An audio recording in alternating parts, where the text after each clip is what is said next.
right, good. I like it. All right, everybody. How we feeling?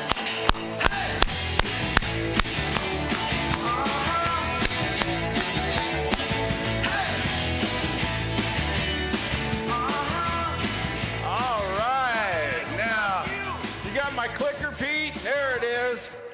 Well, how we all doing? Right, you know, don't you be sitting down with me, right? We're going to talk about the 10 attitude boosters, how to maintain that positive attitude. But I can tell you this, you guys know right now, I'm not going to let you start sitting on your bum. So let's everybody get up real quick. Oh my gosh. Now I should have said this, if you think you have a positive attitude, I want you to stand up. If you know that your attitude sucks and is not contagious, go ahead and sit down. That's fine. That means I've done nothing for you. Okay, does everybody okay? So what we're going to do is a little exercise. We're not going to scream. Is that good if we don't scream? Good? Yes? You guys are like, okay, you're transferring your attitude now. Remember, 70% body language. So all of you guys who think you have a good attitude, you're all standing up. I want you to look at your attitude partner and say, I'm not going to let you down. I want you to look at your attitude partner and say, it's the fourth quarter. Right. When are all championships won? When are all games won? They're won in the fourth quarter. See, it's like at the end of your day, what is your attitude at the end of the day? Oh my God, there's 2 more hours. Why don't you say, oh my God, there's 2 more hours.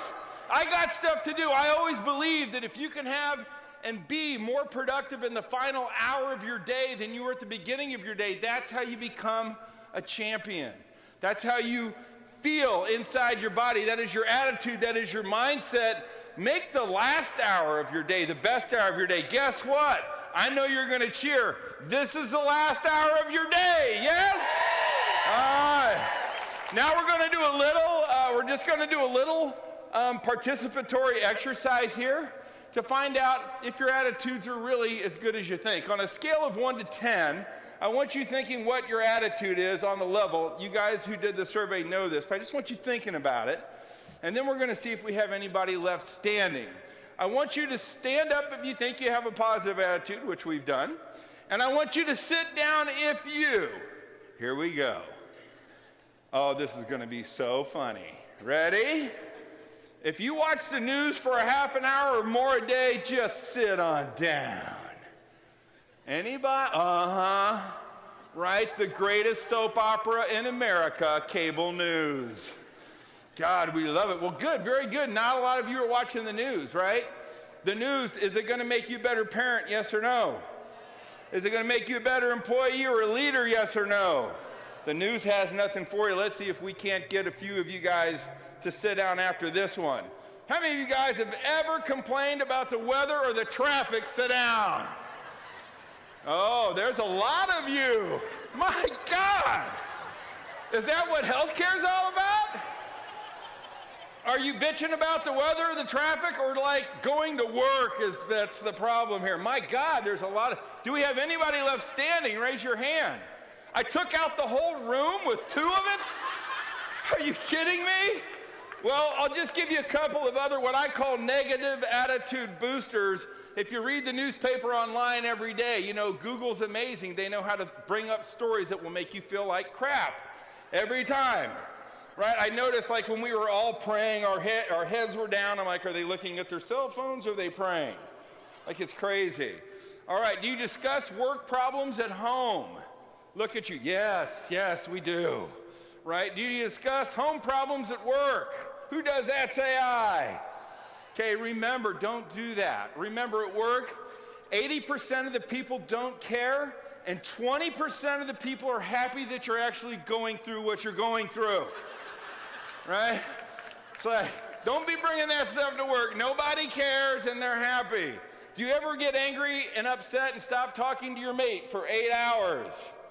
That's tough. I hope not, right? We all want to be able to talk to our spouses and not shut down. even though I know there are some spouses that go, thank God she's mad, I got 8 hours of silence. Have you ever had a bad day all day? Anybody there? It's been a bad day all day. Well, trust me, there is no such thing as a bad day as long as you're on this side of the earth.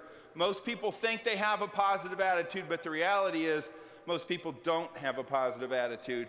So we're here today to talk about how we can have a positive attitude. Now, the first thing I want to address is the 3 biggest mistakes people make with their attitude. The very first mistake is attitude addiction, right? Are you addicted to your attitude? Have you ever said, well, that's just me? I'm like, well, that's not good for you if that's just you, right? I'm not changing. It's all about them. What I want you to understand, what I want you to think about today as we talk is, am I addicted to my attitude? Am I addicted to the way that I dedicate myself to the way I think? And if you are addicted and it's negative, how's it working for you, right? Is it improving your life? Are you getting more vitality? Are you getting more fulfillment? I mean, what's going on with that attitude addiction? It's the most underdiagnosed addiction in America, is the addiction to your mind. So this brings us up to your pivotal question, which is in the book and which is in the workbook. Who got a book today? Let me hear you. All right, we're going to work on trying to get, hopefully, you guys some more books. But your pivotal question is simply this. This might be the most important thing when it comes to your attitude that I can give you today. In times of great stress, in times of great decision making, we all ask ourselves a question. Now, 60% of you are going, okay, I'm not really sure what the hell he's talking about right now. But we all have this record, or we all have this movie that plays in our mind.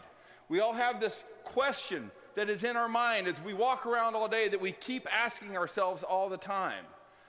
And I want you to think about it. And I want you to, if you don't know, I want you to carry, what is my pivotal question? Your pivotal question is the question that you're asking yourself all the time. Am I good enough? See, that's why you do what you do, because you ask yourself the wrong question, quite possibly. See, the problem is that most people's pivotal question is the incorrect question. My pivotal question used to be, what does can't mean? I started out very young in life doing what I did, and people said, you can't do that, you can't do that, you'll never be a speaker, you'll never own your company, you'll never... And I said, what does can't mean? And I went, and I proved everybody wrong, but I was fairly destructive when I did it. I achieved a lot, but I left a lot of carnage behind me. And I said, wow, what does can't mean? Great pivotal question, great for achievement, but you know what? I heard a lot of people. Wrong question, right? The quality of your life is determined by the quality of questions you ask yourself about your life. So I changed my pivotal question to, how can I move people from can't to can in a loving and constructive manner? And guess what? When I changed, everything changed for me. When I changed that question, everything changed. What I'm encouraging you to do today is to figure out what is playing in my mind. Is it I don't have enough money, I'm too old, it's just me, I want to make everybody happy, right? Whenever you decide things, are you one of those people that go, I just want everybody to be happy. I'll be miserable, but I want them all to be happy, right? That's a biggie.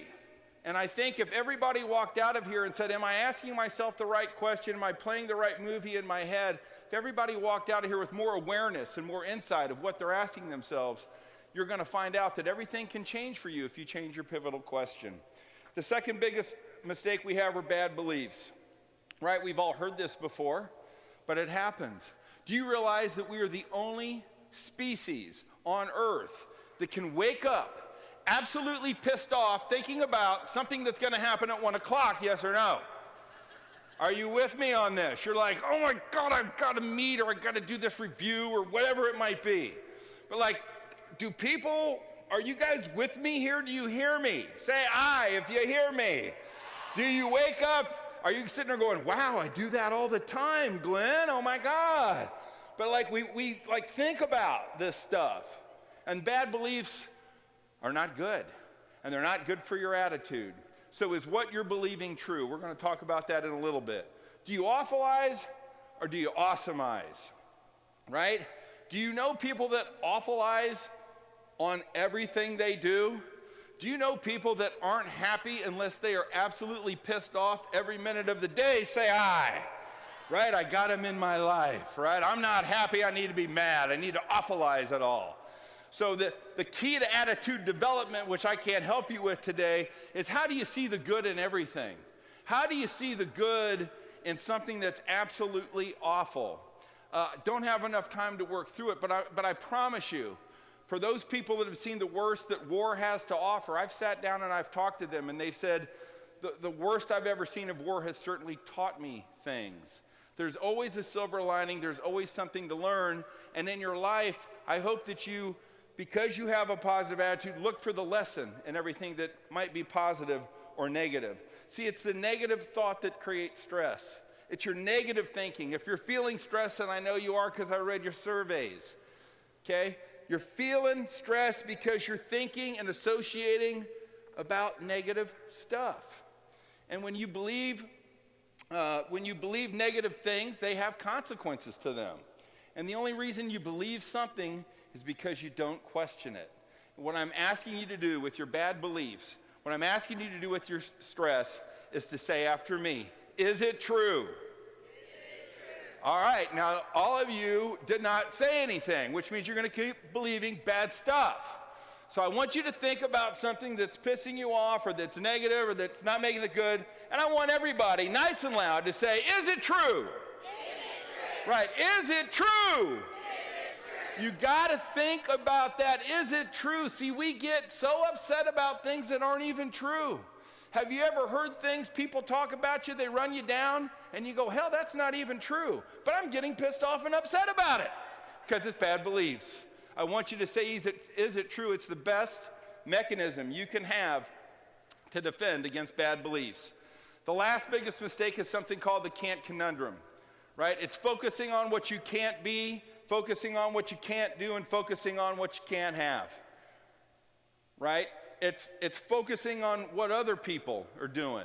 I love this picture. I'm so jealous I could just murder you. Hello? Like, do you know people, you're like, God, they're so happy, I just want to kill them when it's all said and done. They don't deserve all that happiness, I do. So the bottom line is don't focus on what you can't be, you can't do, and you can't have. Let's start focusing on what you can be. Let's focus on what you can do. And let's focus on what you do have already if you want a positive attitude. When we talk about interacting with each other as peers, as leaders, as people that follow us and with our patients, let's stop answering with what can't be done. We always want to lead all conversations with what can be done instead of what can't be done. It drives me nuts when I have customer service people and I'm like, hey, can you do this? No, that can't be done. Can't be done, right? I got a whole 20 ways where you can start with can, but I don't have time tonight. But what I want you to start focusing on is how do I react to people when they come at me and request something? Do you always start with no or do you always start with yes? That's the can't conundrum. Am I always coming from a place of what can't happen? Try to be from a place where you can happen. So what do you need to do to build your positive attitude? 10 attitude boosters. Booster number 1, this could be very hard for some of you, but it's called be nice, right? How many people agree that it feels good when people are nice to you? Say aye. Right, fantastic. And to be nice, we have a podcast and we talk about what is being nice. You know, we all say be nice. I know that you guys all say, yeah, I know, be nice, right? But how good are you at it? Let me ask you, how many compliments did you give each other today? How many compliments do you dish out in a day? Like 2? That's not nice. That's being a pain in the ass. Just so you know. Okay, being nice, I think complimenting and finding the greatness in people is what it's all about. Here's what I want you to do. I want you to look at your attitude partner right now. All right, you guys got your attitude partner. And I want the A's to compliment the B's. Give them a compliment, A.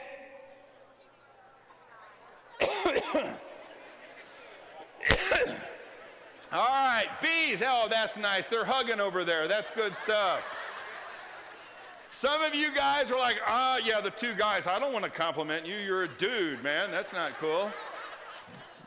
It's okay to compliment and be nice. B's, give the A's a compliment. Give them a compliment. Yeah, some of you are laughing. How many people gave a compliment that was not true? Say aye. How many people still felt pretty good about getting an insincere compliment? Oh my God, you're such a great speaker. Thank you. Thank you so much. All right, so what I want you to think about when being nice, when interacting with the public, I want you to think about what we call celebrity attraction. You know, Americans have no idea how attracted they are to celebrity. Ladies, if this guy walked into your facility, tell me, how would you treat him? Woo! Great! I got him. It's fine. I got him. No. Right? Guys, what if this beautiful Cameron Diaz walked in? Right? How would you treat her? Are you treating everybody that walks into your life, that walks into your facility, that walks into your hospital like they're a celebrity? When you go back over the next week, I want you to think about, do I look at them with a shirt that says, "Make me great"? I want you to think about everybody that comes through your door and say, am I treating you like a celebrity? For those of you who hate people, what if this dog walked in? Right? I mean, hello, would you be like, oh, it's so good to see you, this hospital. Some of you guys would love that, wouldn't you? Some of us treat our dogs better than we treat our people. Like, wow. But I get it. You know, dogs have been proven to reduce stress and improve the attitude of their owners. How many people are dog owners in here? I'm just curious. Raise your hands. Okay? Those of you with your hands not raised, find out where those dog people live and go visit them. Your attitude will improve. I promise you. All right, so this gets into the ideal of reverence, right? This gets into the value of reverence, which is respect and have compassion and dignity and diversity of life, right? Being nice is a very simple thing, and it's actually just one of your core values. And the one thing I did see on the surveys that rang true is that this group believes in the mission of what you're doing. So that's why I'm putting all the values into this. And I just believe that when we think about being reverent to people, I don't think that there's anything more reverent than being kind and seeing the greatness in people, which is what? Having respect and compassion for them. See, you never really know what's going on in somebody's life, right? People can walk through your door and encounter you. They're giving you the 70% energy, and you're going, this person's got a bad attitude. But you have to understand they got to probably be going through something. We said it earlier, right? We all have two things in common. What are they? Oh, good. I'm glad you were listening. What?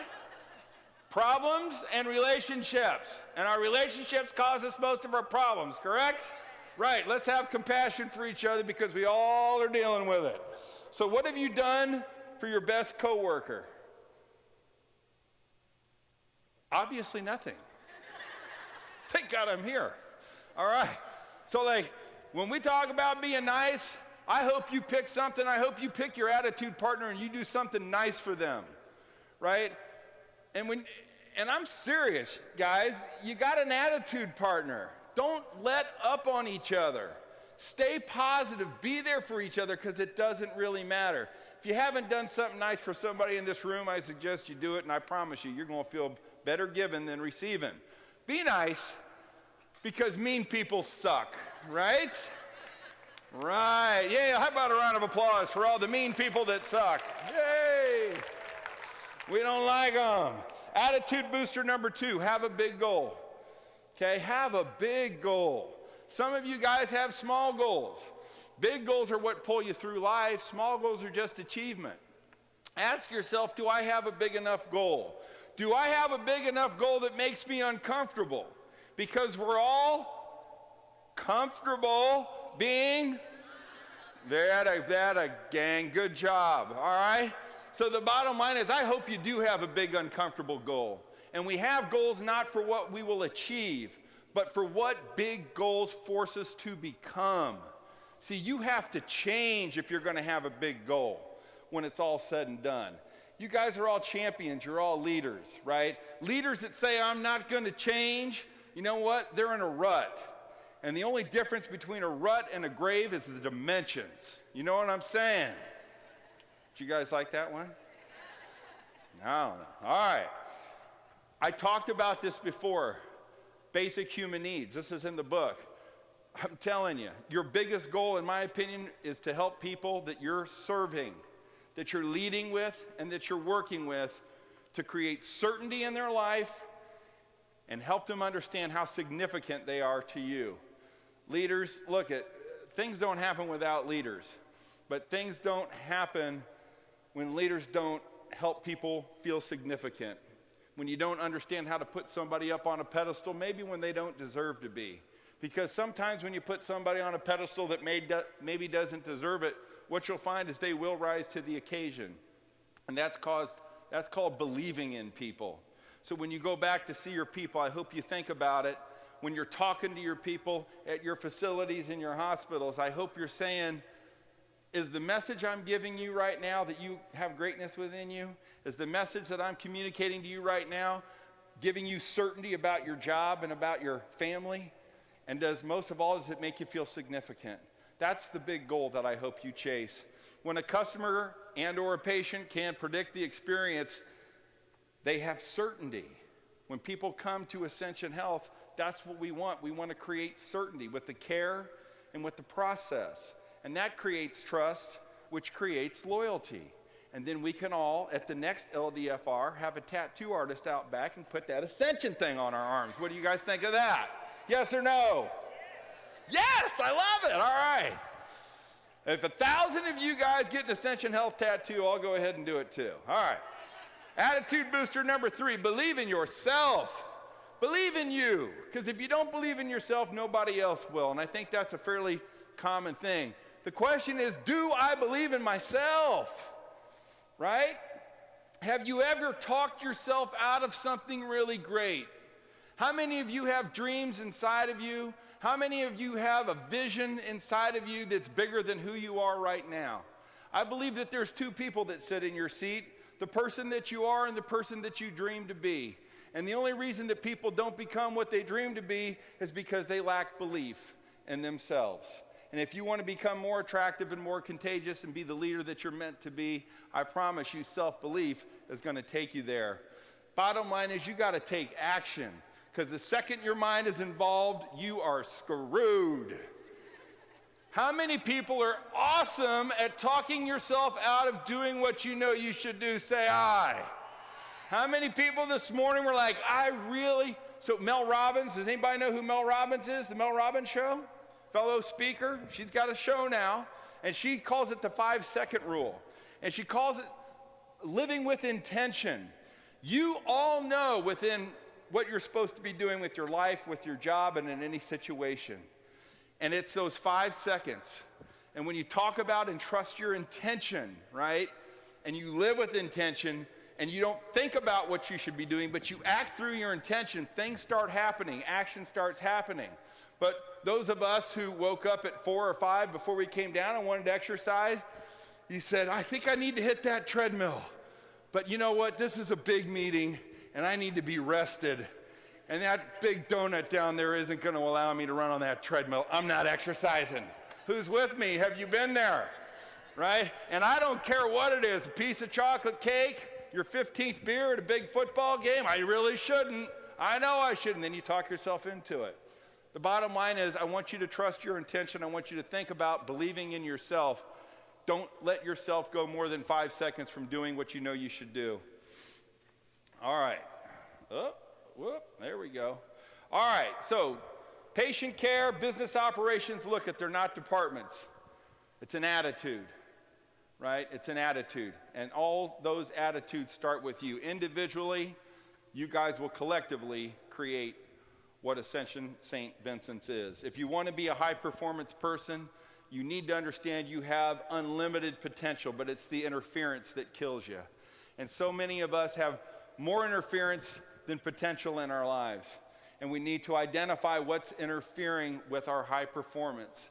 And it's very simple to do. And what I would encourage you to do is say, what are the 3 things in my life right now that are not working, that need to be out of my life? You do that, you change, everything will change for you. And sometimes that's everything you need. Attitude booster number 4. Oh, people don't like this one. Do more than you're paid for, right? We call it self-equity. Do you do more than you're paid for? Let me ask you this question. How many people feel that they're underpaid in here? Raise your hands. How many people are absolutely terrified to raise their hands because all of their bosses might be sitting at their table, right? I mean, I get it. They're like, oh, don't be talking about, doing more than you're paid for, right? But the bottom line is you're never going to move up the chain if you don't give more effort than you need. I have a speech called The Secret is Effort, right? And we help people identify really what their effort is. And the biggest gamble in life is the effort that you give, not only in life, but in your profession. And the ones that rise to the top, well, they bet more than others. The ones that ride to leadership positions, they're usually the ones that do more than they're paid for and don't mind. They're like the Ryan Bakers that grab the broom and sweep the locker room when everybody else should be doing it. I can promise you this, sometimes it doesn't feel good to do more than you're paid for, but the payoffs will last in life, right? It's a lot like tithing. You give 10%, you're going to get 10x. You just got to believe it. It's a fundamental of life, right? So that gets into wisdom. That gets into another one of your values, integrating excellence and stewardship, right? We all believe that stewardship, hopefully, is a phenomenal thing. It's a great personal growth thing. And we believe, and if you've actually done stewardship and tithing, that it returns tenfold. My 25 years of coaching have given me tens of millions of memories. And we talk about people go, Glenn, how do you know when you're a good leader? I said, I'll tell you when you know you're a good leader. When the people you lead end up teaching you more than you've ever taught them. That's the deal on that one, right? When the people that you do come back and you go, God, I'm learning more from the people I led. Is that what's going on in your facility or in your hospital or on your team? You want to build morale? It should. So the question is what are you willing to do? What are you really willing to do to raise the effort? Attitude booster number 5, have a mentor and copy them. If you guys, this is your personal time. You guys have done St. Vincent. You had your business meeting for the past 2 or 3 hours, but now is your time. Now is your time to ask yourself, are there people in my life that are crushing it financially, spiritually, relationship, marriage? There are people in your life. My challenge to you is this. Is there a person in your life who you're not communicating with right now that could change it all for you? When you start reaching out to people that you look around and you go, man, that person's killing it. All you got to do is ask to talk to them. Have a mentor. Copy them. Seek and you will find. If you guys want answers on how to improve your life, how to improve your happiness, how to improve your fulfillment, they're out there. And there are people, I'm telling you, right now that want to help that are right with you. A shameless self-promotion, well, I guess that's not going to be there. So, dedication, affirming the hope and joy of our ministry. Isn't that really what it's all about? Right? Having that mentor, being dedicated and affirming what our ministry is all about. That's what I think, have a mentor and copy them. One of the greatest leaders I've ever met led with 2 words. It's called follow me. Anybody have an idea who that was? Right? Our Lord Jesus Christ, right? Best leader ever. Brevity is something in leadership. How about that? Think of all the people that follow him just because he said, follow me. Amazing. Oh, there it is. If you need a mentor for your attitude, I want you to tune into my podcast. How many people listen to podcasts? I'm curious. Say aye. All right. Well, go into the Get Attitude podcast. It's everywhere. I hope you check it out. We help people bridge the gap from who they are to who they want to become. We help people bridge the gap from where they are to where they want to be. And I interview the biggest influencers in America, and I ask them, how in the world did you get from this side of the bridge to that side of the bridge? And the stories that we're getting on that podcast are amazing, and I hope you'd consider me being your mentor. Attitude number 6, control your emotions. Hello, she's a billionaire, but what can I say? How many people watch the Kardashians in here besides me? I mean, it's trash. How many people don't want to admit that they don't even know who this billionaire is, right? So here's what I want you to do on control your emotions. I'm not telling you to be I'm not telling you to not have emotions. I'm just saying control them. So we're going to do this exercise. I want you to close your eyes if you can. And I want you to think about the biggest mistake that you've ever made in your life. Oh, and it might have been fun. But were you in control of your emotions when that mistake happened, yes or no? No, right? Very few, very few. Here's the thing. Controlling your emotions, I guarantee it, when you see people making the biggest mistakes in their relationships, in their leadership roles, in their employment roles, because they're out of control with their emotion. When I asked you, what is your attitude and what do you want your attitude to be, and we talked about consistency, that's what number 6 is all about. I need to figure out how to control my emotions and not fly off at the handle at every time I see it. Attitude booster number 7, grow or die, right? Are you growing? If you ain't growing, you're dying. That's Lou Holtz. And are you growing, and what are you doing to foster your growth? How much are you reading? How much are you learning, right? The people that you hang around, are they helping you grow? What do they have you reading? What do they have you listening to? What do they have you considering? And what type of questions are they having you answer? Growing is the answer to every problem in your life. I know that you all have problems. We all have problems. We just talked about it. But the bottom line is every problem you have, you can grow through it, and the answers are there. All you got to do is seek. I want you to think about the biggest problem you have in your life right now, the biggest challenge you have in your life right now. And I want you to say, okay, where's the information to help me solve that? And maybe it's not for you. Maybe it's for one of your kids or grandkids or one of your best friends, right? Embrace change, because old ways don't open new doors when it's all said and done, right? And so change is something that we need to understand. Change happens, but it's us who needs to change. It's not St. Vincent's Ascension. You ain't going to stop them from changing. But when you change, everything will change for you. Attitude booster number 8, which is love adversity. Look at how many people have adversity in their life. How many people have adversity in their life? Say, I. Thank God. How many people say this? I love adversity. Okay, now you're asleep on me. I'm going to stay here until you're all awake. I want you to think, I know I took you down the path, right? I want you to say this. I love adversity. I'm only getting it from this group. Let's go over here. I love adversity. How about over here? I love adversity. Yeah, here's the thing, guys. We got to get the biorhythms going. You got to really love adversity. I think every day when something really horrible happens to me, I go, man, I love it. I'm living. If you want to be a person of perseverance, right, you're going to have to go through some adversity. How many people have been in adversity, who have handled adversity, have come out the other side a much better person, a much more effective leader? Hey, man, I love adversity. It helps us grow, right? Number 9. Here's a good one. You guys want a good attitude? Now, this one's hard. This is adversity. You mean I got to eat right? I don't like that. Now, I know that a lot of you guys don't have a ton of money. I got this one from the great Zig Ziglar. If you had $1 billion, how many of you would spend $500,000 on a chance to win the Kentucky Derby and buy themselves a thoroughbred? Say aye. No way. I would never buy a horse. It's cruel. You shouldn't put them on the back, right? Well, here's the thing. Whether you would buy a horse for $500,000 or not, that's justified. He was purchased for $500,000. And whether you did buy him or not, let me ask you this. Would you spend $500,000 on a horse, let him stay up all night, smoke cigarettes, drink alcohol, and eat junk food, yes or no? No. Well, Justified didn't do all that stuff, and he paid off $2.345 million. But let me ask you this, $2.345 million is great, but what about your billion-dollar body? Like, look at what you're doing to your bodies, people, in America, and you guys know this more than anybody in healthcare. You got a billion-dollar body that you've been given. I got the perfect diet. Eat right, exercise. You don't have to pay me $36 a month for it. Oprah's great, I get it. All right, number 10, be a part of something bigger than you, which is what really this is all about, right?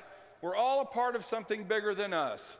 A successful customer experience begins with a successful employee experience. Why did they have me come here today? right? Because they wanted to have a successful employee experience on a personal level, not just on a business level. And I can promise you this, if I've taught you anything about how to treat your peers or your customers or your patients, then you know what? It's going to create a successful customer experience. What happens inside the company affects what happens outside the company. We're doing something inside this company today, changing your attitude. How many people's attitudes have improved today? Say aye if it has. I love it. Thank you very much. This will affect what happens outside. Our hope for you, the folks who hired me, and my hope for you, is that it doesn't just stay inside Ascension Health, but it carries with you as you walk through the door at home tonight. That you're looking at your family, your spouse, and your children in a little different light. That you understand that you're going to dedicate yourself to the way you think about the people you love a lot differently, because that's really what the most important thing is. It's amazing what can be accomplished when you're not really worried about getting the credit. And the bottom line is this: you can't spell success without you, and it's about you individually, right? Everybody's in sales, everybody's in customer service, and everybody's in leadership, whether you like it or not. We're all just the same. Some of us just have different titles, but it's not a position, it's a disposition. And I'm going to introduce you to a gentleman who changed my life. As America becomes more commoditized, I saw this business owner, and I have him up here on a little video, and then we'll wrap it up and be done. And this guy embodies all 10 attitude boosters. I want you to watch him, how they come to work. If we can make sure our volume's good on this video, that would be good. Watch how he shows up to work. Watch how he treats his customers. Watch how he treats his peers, right? Watch how he appreciates. Watch how he has a mentor. Watch how he treats adversity. You're going to see it in this clip. Here we go. And if you can turn it up. And hit play.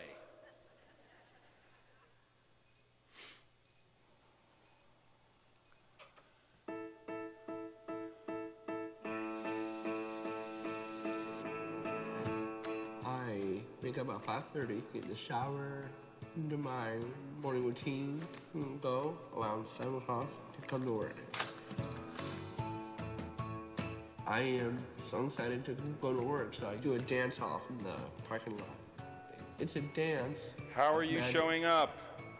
We serve breakfast, lunch, and hugs. The hugs are the best part. I am Tim Harris, and this is my place. Oh yeah.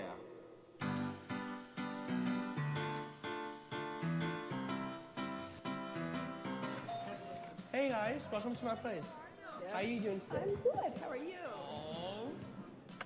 Those are the best part, buddy. I love you. Have you been here before? No, I've never been here before. Well, I'm Tim. I'm the owner.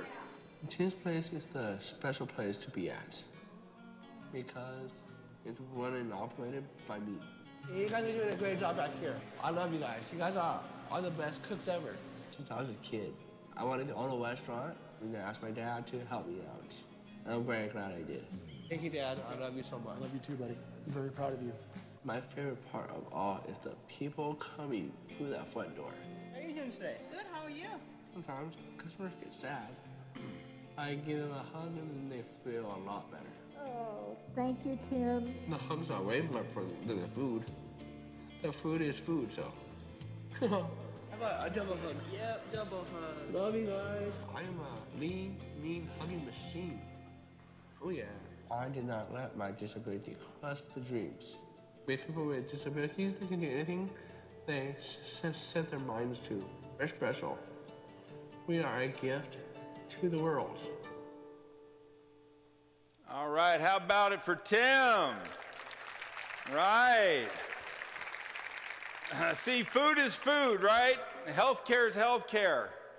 And supply chain, and leadership's leadership. So here's my question. What's your hug? I mean, what's Ascension Health? St. Vincent's hug. What's your hug as a leader? I'm here to tell you today that I believe that your hug is something very simple. I think it's the greatest asset that you can possess and share. And that's called your attitude and how you treat others and how you can be nice to other people and how you can show people the way to dedicate themselves to the way you think, and you do it by their example. And I think Tim showed us the example. I want to thank you all very much. It was a pleasure spending this day with you. My name's Glenn Bill. Check us out at the University of Attitude, and I hope we all had fun today. Thank you so much. Thank you, guys. That's kind of you. Thank you. I appreciate it. Thank you. Thank you. All right, that was All right, awesome. Pete. Appreciate it, buddy. You Thank got you it. very Here's much. the clicker. All right, we got it. All right. Oh, can I hand this stuff out? Absolutely, we have a few. All right. I think Here's Carolyn my girl. McCutcheon needed Carolyn a book. McCutcheon, where are you? Get up here. There we go. Carolyn McCutcheon, she wanted a book. I'll sign it for you. Let's get her one. Whoever comes up the fastest, I'm going to go ahead. And I want actually somebody who's got the crappiest attitude. There you go. There you go. There you go. All right, now I need I can't see. I need a smaller guy that wears a medium, or a gal that wants a nightshirt that's fantastic. Right here, we got one. there. We got a winner. You're going to love that. Right, oh, here we go. I got, yeah, here's a medium. You can do that one, right? Now, you would look great in our women's V-necks, but okay, I have no idea what size this is. All mediums. Looks like I got 3 mediums, 3 gals that would like the best stuff ever. I'm coming your way. You're going to love make sure you take a photo and put it on Instagram at You of Attitude. God bless you all. It was great being with you. I hope you enjoy it. Love your families tonight. Thank you. All right, see you, buddy. You got it. Outstanding. Thank you so much, Glenn.